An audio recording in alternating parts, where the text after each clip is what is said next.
Hi students, welcome to Johnson Academy.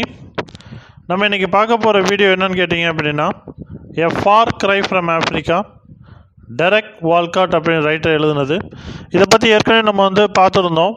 Line number 1 to 10 வரைக்கும் நம்ம பார்த்துருந்தோம் explanation.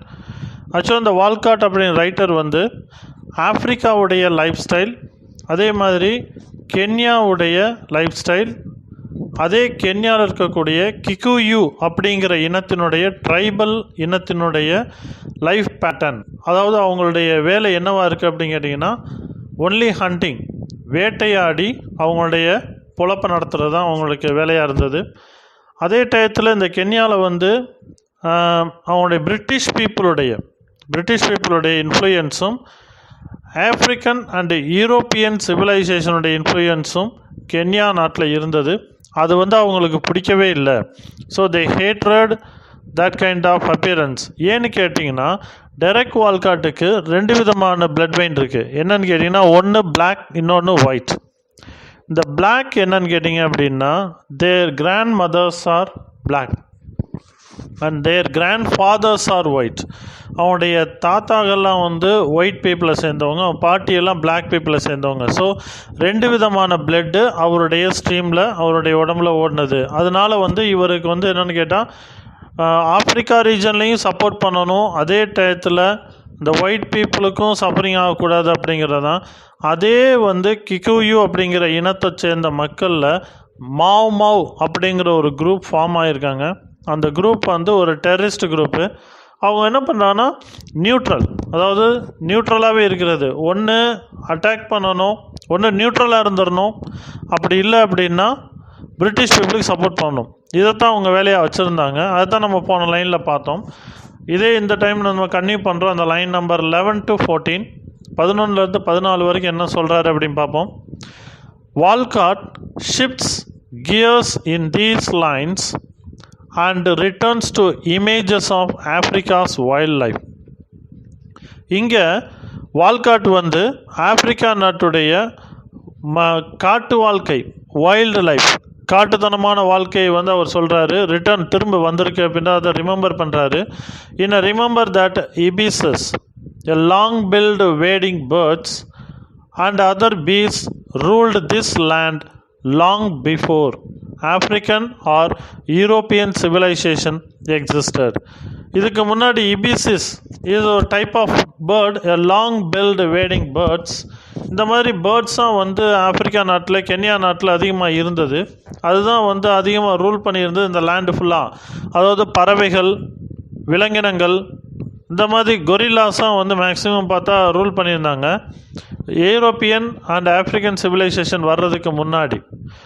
The poet also describes a centuries old. A century அப்படின்றது 100 வருஷம். 100 years is equal to 1 century. அப்போது the poet சொல்கிறாரு, centuries old hunting custom of natives walking in a line through the long grass and beating it to flush out prey. அதாவது hunting அப்படிங்கிறது அவங்களுடைய custom, அவங்களுடைய வாழ்க்கை முறையில் ஒன்றா இருந்தது அப்படின்ற மாதிரி சொல்கிறாரு. Such killing for sustenance is set against the senseless and random death that native Africans and European settlers perpetrate upon each other. Line number 15 to 21, line number 15லேருந்து 21 வரைக்கும் பார்ப்போம். These lines are simultaneously pro-nature and anti-culture. Animals kill merely for food and survival. இந்த லைனை பாருங்கள். Animals kill merely for food and survival. அதாவது மிருகங்கள் ஒரு மிருகம் இன்னொரு மிருகத்தை அழிக்குது அப்படின்னா அது உணவுக்காகவும் அந்த உணவை வச்சு வாழணும் அப்படிங்கிறதுக்காக தான் அழிக்குது. ஆனால் மனிதர்கள், but humans having perfected the skill of hunting for food. அதாவது மனித இனத்துக்கு அந்த திறமையான வேட்டையாடுறது, அதாவது வேட்டையாடுவாங்க. அனிமல்ஸ் வேட்டையாடுச்சு அப்படின்னா அதனுடைய வேட்டை வேறு. ஆனால் மனிதர்களுக்குள்ள வேட்டையாடும் போது hunting for food, perfected skill of hunting for food, உணவுக்காகவும் வேட்டையாடுவாங்க.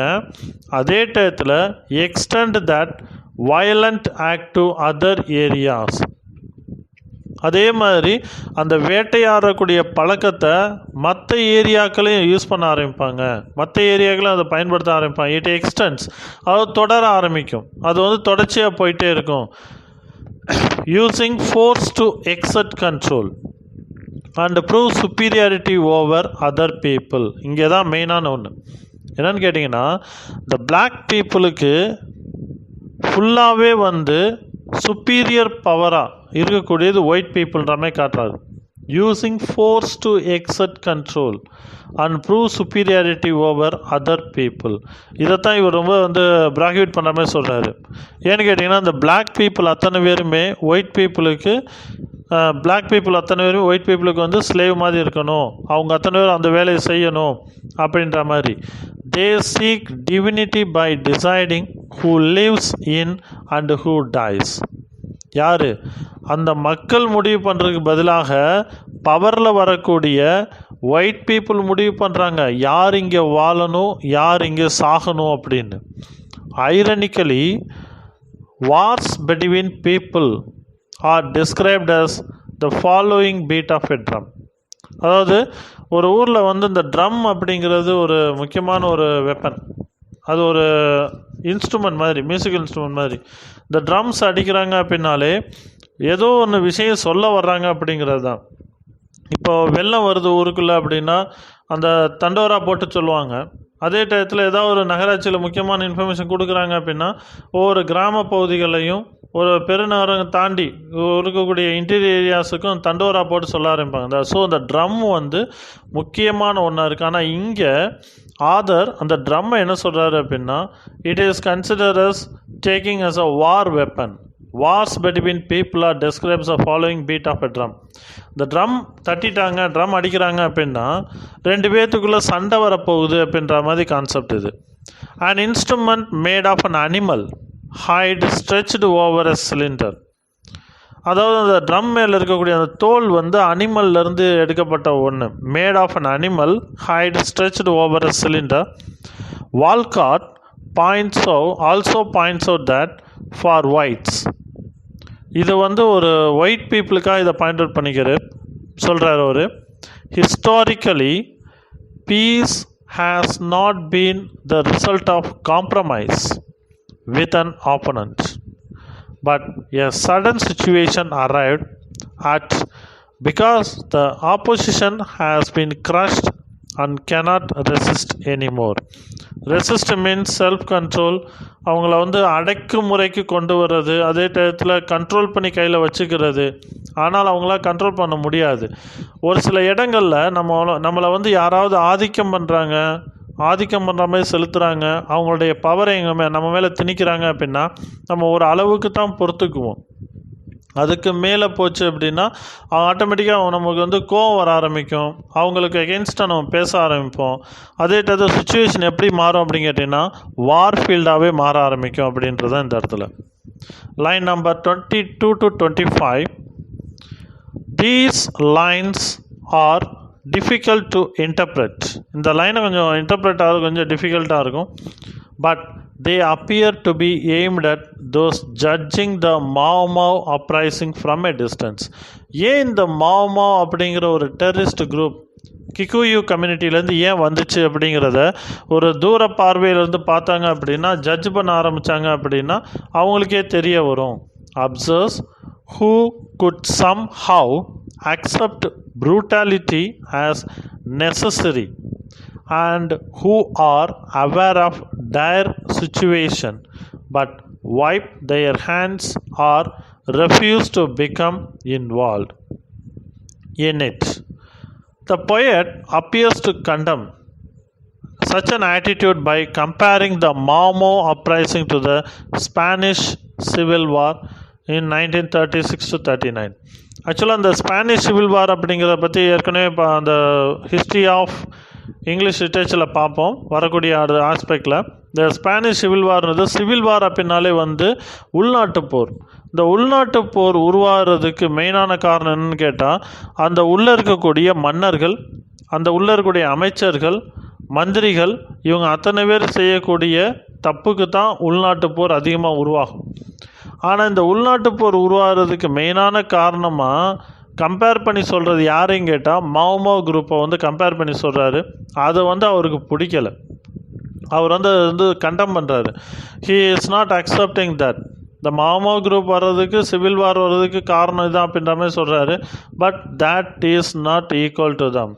லீடர்ஸ் ஆஃப் ஃப்ரான்ஸ், அதாவது பிரான்ஸ் நாட்டுடைய தலைவர்கள் and great Britain wanted to avoid another war that would engulf all of Europe.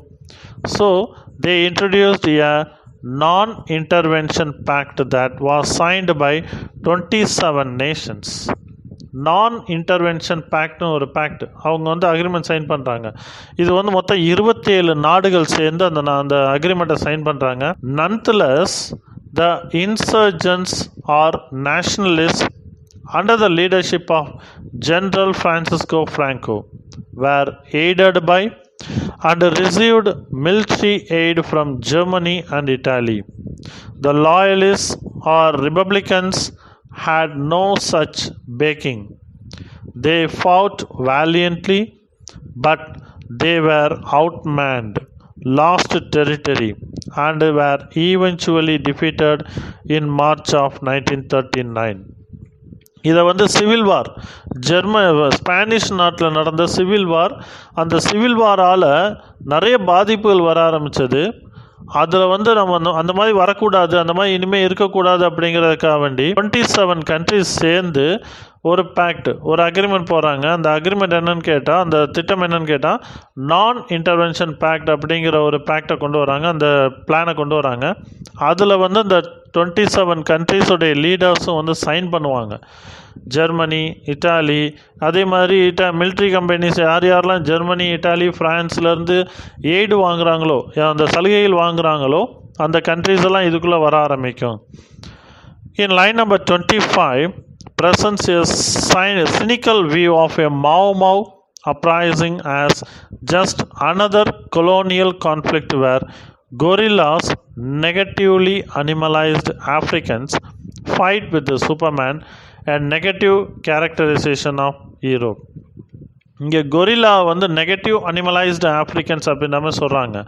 அதே மாதிரி ஃபைட் வித் சூப்பர்மேன் அப்படின்னு சொல்லும்போது யூரோப்பியன் கேரக்டரைசேஷனை பாயிண்ட் அவுட் பண்ணி காட்டுறாரு. இதுவும் அவருக்கு பிடிக்கவே இல்லை. Line number 26 to 33. This stanza is a change of scene from primarily that of Africa to that of poet. Derek Walcott, being a product of both African and English heritage. இதுதான் நான் சொன்னேன், being a product of அப்படின்னு சொல்லும்போது வால்காட்டுக்கு 2 blood ஓடுது. ஒன்று வந்து black பீப்புளுடையதும், இன்னொன்று white பிளட்டோடைய. ஏன்னு கேட்டால் அவருடைய ஹெரிட்டேஜ், அவருடைய பரம்பரைகள் எடுத்து பார்க்கும்போது அவருடைய தாத்தா வந்து ஒயிட்டு, பாட்டிகள்லாம் வந்து பிளாக் பீப்புளை சேர்ந்தவங்க. ஸோ அந்த மாதிரி இங்கிலீஷ் ஹெரிட்டேஜும் இவருடைய பிளட்டில் இருக்குது, ஆஃப்ரிக்கன் ஹெரிட்டேஜும் பிளட்டில் இருக்குது அப்படின்றது தான். Is done because he does not know how to feel about the Mau struggle. இவருக்கு புரியவே இல்லை. ஏன்னு கேட்டால் மாவோ பீப்புள் ஸ்ட்ரகிளை வந்து நான் ஃபீல் பண்ணேன் அப்படின்னா ஒயிட் பீப்புளுக்கு வந்து நான் சப்போர்ட் பண்ண மாட்டேன், பிளாக் பீப்புளே சப்போர்ட் பண்ண ஆரம்பிப்பேன், கென்யனிசமாக மாறிடும், கென்யா பீப்புளுக்கு மட்டுமே சப்போர்ட் பண்ணுற மாதிரி ஆயிரும் அப்படின்றதான். He certainly is not satisfied with the stock response of those from the outside. வெளியிலிருந்தும் வரக்கூடிய ரெஸ்பான்ஸை பார்த்தியும் இவர் வந்து சாட்டிஸ்ஃபைட் ஆகவே இல்லை. இவருக்கு வந்து அந்தளவுக்கு சந்தோஷம் இல்லை. என்ன ரெஸ்பான்ஸ் அப்படின்னு கேட்டிங்க அப்படின்னா, அடுத்த லைனில் சொல்கிறா பாருங்கள், Walcott is sickened by the behaviour of Mau. அதாவது இவருக்கு ரொம்ப வந்து என்னன்னு கேட்டால் மனசு வலிக்கக்கூடிய விஷயம், வேதனைப்படக்கூடிய விஷயம் என்னன்னு கேட்டால் behaviour of the Mao. Just as he has been disgusted by British by the end, the poet's dilemma is not reconciled, but one gets a sense that Walcott will abandon neither Africa nor Britain. ஏன்னு கேட்டிங்கன்னா, இந்த ஆஃப்ரிக்காவையும் விட முடியாது இவரால், பிரிட்டனையும் இவரால் விட முடியாது.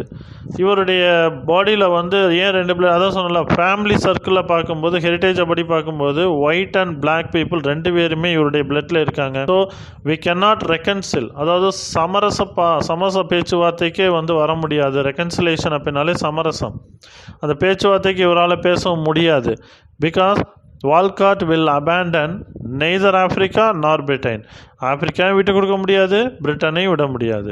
இதனுடைய தீம் கான்செப்ட் என்ன அப்படின்னு கேட்டிங்கன்னா, வயலன்ஸ் அண்ட் குரூயல்ட்டி.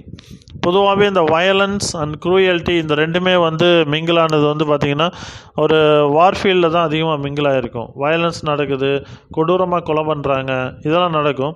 ஆனால் இங்கே இந்த வயலன்ஸ் குரூயல்ட்டி ரெண்டும் சேர்ந்ததாக தான் இந்த போயம் இருக்குது, எ ஃபார் கிரை ஃப்ரம் ஆஃப்ரிக்கா இருக்குது அப்படின்ற மாதிரி சொல்கிறாரு.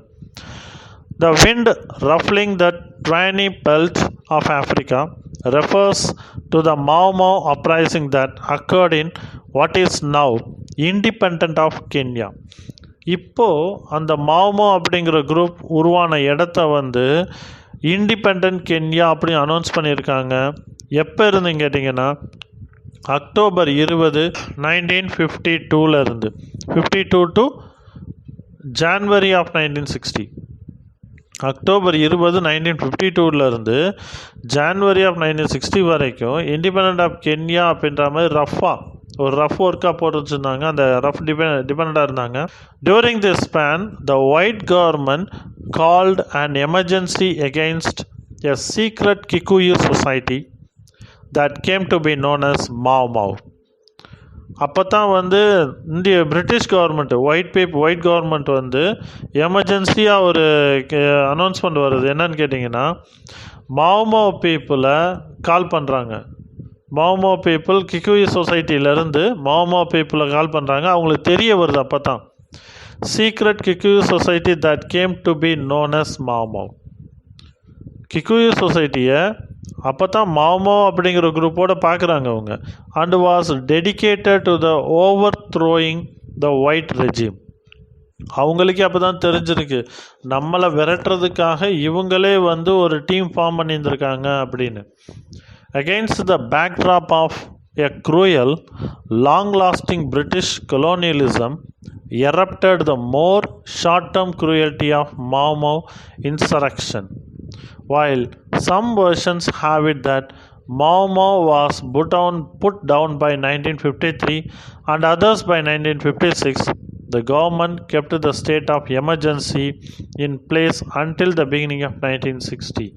1960 வரைக்கும். அதுவும் முதலே சொன்னேன், அக்டோபர் 20, 1952 ஜனவரி 1960 வரைக்கும் இவங்க வந்து ஒரு பிரிட்டிஷ்காரன் உள்ளே இருந்திருக்காங்க. அது வரைக்கும் அது எமர்ஜென்சி டேர்மில் எமர்ஜென்சியாகவே அவங்க வந்து வச்சுருந்தாங்க. எமர்ஜென்சி பீரியட் அப்படின்னா அதிகமாக வந்து மக்கள் வெளியே நடமாட முடியாது, முக்கியமான பொருட்கள் மட்டும்தான், அதாவது அத்தியாவசிய தேவையான பொருட்கள் அதுக்கு மட்டும் தடை இல்லாமல் மக்களுக்கு வந்து செஞ்சிட்ருப்பாங்க. அது வரைக்கும் 1960 வரைக்குமே எமர்ஜென்சி அப்படிங்கிற ஒரு பிளான் இம்ப்ளிமெண்ட் ஆகிருந்தது. எங்கேன்னு கேட்டால் மாவோ குரூப் மேலே இம்ப்ளிமெண்ட் ஆகிருந்தது. ஒரு சில ஆள் சொல்கிறாங்க 1953 அது ஒழிஞ்சிருச்சு அப்படின்றாங்க, 1956 ஒரு சில பேர் ஒழிஞ்சிச்சுன்றாங்க. ஆனால் பிரிட்டிஷ் கவர்மெண்ட் 1960 வரைக்குமே எமர்ஜென்சி டேர்மை அதில் இம்ப்ளிமெண்ட் பண்ணி தான் வச்சுருந்தாங்க. It is a violence of Mau Mau that most disrupts Walcott, apparently because it makes African look even worse than their British oppressor.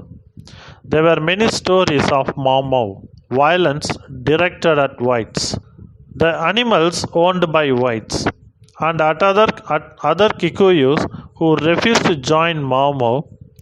The violence was especially grisly since many of the Kikuyus used a machete-like agricultural implement, the panga, to kill or mutilate victims after killing them. One such murder, one that Walcott could be describing a far cry from Africa, was reported of a 4.5-year-old white child. And on March 26, 1953, in the Larry massacre, Mau Maus killed 97 Kikuyu men, women and children apparently for collaborating with the British. இதை நான் முதலே சொன்னேன், கிக்குயு பீப்புளுக்குள்ளே வந்து ஒரு பாகுபாடு இருக்குது அப்படின்னு. இந்த லைன் ஸ்டான்ஸால் ஃபஸ்ட்டே சொல்லியிருப்பேன். இந்த கிக்குயு பீப்புள் என்ன பண்ணியிருக்காங்கன்னா, மாவ் அப்படிங்கிற டெரரிஸ்ட் குரூப்பை ஃபார்ம் பண்ணிட்டாங்க.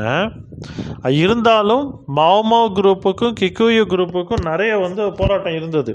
என்னன்னு கேட்டிங்கன்னா, இந்த மாவ் குரூப் இருக்காங்கள்ல, அவங்களுக்குள்ள ஒரு கான்ஃப்ளிக்ட் இருந்தது. என்ன கான்ஃப்ளிக்ட் கேட்டிங்கன்னா, இந்த பிரிட்டிஷ் பீப்புளோட ஒன்று சேரணும், அப்படி இல்லையா கிக்குயு பீப்புளை காலி பண்ணணும். ஏன்னா இந்த பிரிட்டிஷ் பீப்புள் வந்து ஒரு வழியை தேர்ந்தெடுத்தாங்க. அவங்க ஒன்று மாவ் குரூப்பை ஃபுல்லாக அழிச்சிடணும் அப்படின்னு. ஸோ மாவ் பீப்புளை அழிக்க முடியாது அப்படின்னு தெரிஞ்சோடனே மாவ் பீப்புளை கூப்பிட்டு வச்சு பேசுகிறாங்க. அவங்க சமரச பேச்சுவார்த்தைக்கு பேசுனாங்க. But they are failed. கடைசியில் மாவ் குரூப்புலே ஒரு சில பேர் பிரிஞ்சு போய் கிக்குயு பீப்புளையும் கிக்குயு விமன்ஸ் அண்ட் சில்ட்ரன்ஸையும் கொலை பண்ண ஆரம்பிச்சிட்டாங்க. பிரிட்டிஷ் பீப்புள் அவங்களுக்கு ஸ்பான்சர் பண்ண ஆரம்பித்தாங்க.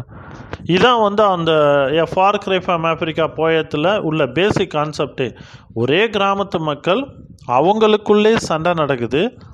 அந்த சண்டையில் பிரிட்டிஷ்காரன் வந்து அந்த டெரரிஸ்ட் குரூப்பாக இருக்கிறவங்களுக்கு நான் வந்து உங்களுக்கு எல்லாம் ஹெல்ப் பண்ணுறேன் அப்படின்னு சொல்லி அவங்க பேசின உடனே அந்த குரூப் அப்படியே மாறிட்டாங்க. Mau group first of all refuse to join. Kikuyu குரூப்பும் மாவோட ஜாயின் பண்ணுறதுக்கு பயந்தாங்க. ஏன்னு கேட்டால் மாவ் குரூப் வந்து பிரிட்டிஷ் குரூப் சேர்ந்துருவாங்களோ அப்படிங்கிற பயமும், அவங்க டெரரிஸ்ட் குரூப் வேறு அனௌன்ஸ்மெண்ட்டு. ஸோ இந்த மாதிரி ஒரு வயலண்ட் பிஹேவியரல் பீப்புள் அவங்க. ஸோ அவங்கள வந்து நம்ம சமாளிக்க முடியாதுன்னு சொல்லி ஒரு சில கிக்குயு லீடர்ஸ் வந்து டிசைட் பண்ணது. அது பேக்ரவுண்ட் ஸ்டோரிஸில் நான் மென்ஷன் பண்ணுவேன், அடுத்து வரக்கூடிய பார்ட்டில் எல்லாம் மென்ஷன் பண்ணுவேன் நான். அதே மாதிரி இங்கே வந்து டெரெக் வால்காட்டோடைய மெயின் பெயின்ஃபுல் லைஃப் என்னன்னு கேட்டிங்க அப்படின்னா, he cannot support the white people as well as black people. ஏன்னு கேட்டால் இவருடைய பிளட்டில் வந்து இங்கிலீஷும் ஓடுது, அதே டயத்தில் ஆஃப்ரிக்கன்ஸுடைய பிளட்டும் ஓடுது அப்படிங்கிறது தான் இந்த போயத்தினுடைய எக்ஸ்ப்ளனேஷன். ஓகே ஸ்டூடெண்ட்ஸ், இது வரைக்கும் நம்ம பார்த்தது வந்து டெரெக் வால்காட் எழுதின எ ஃபார் கிரை ஃப்ரம் ஆஃப்ரிக்கா அப்படிங்கிற போயம். அடுத்தடுத்து வரக்கூடிய வீடியோஸில் இன்னும் வேறு டாபிக்ஸில் உங்களை நான் மீட் பண்ணுறேன், உங்களோட நான் பேசுகிறேன். உங்களுக்கு எங்களுடைய சேனல் பிடிச்சிருந்தது அப்படின்னா மறக்காமல் எங்கள் சேனலை சப்ஸ்கிரைப் பண்ணுங்கள், பக்கத்தில் பெல் ஐக்கான் அழுத்திடுங்க, உங்கள் ஃப்ரெண்ட்ஸ் எல்லாத்துக்கும் ஷேர் பண்ணுங்கள். தேங்க்யூ.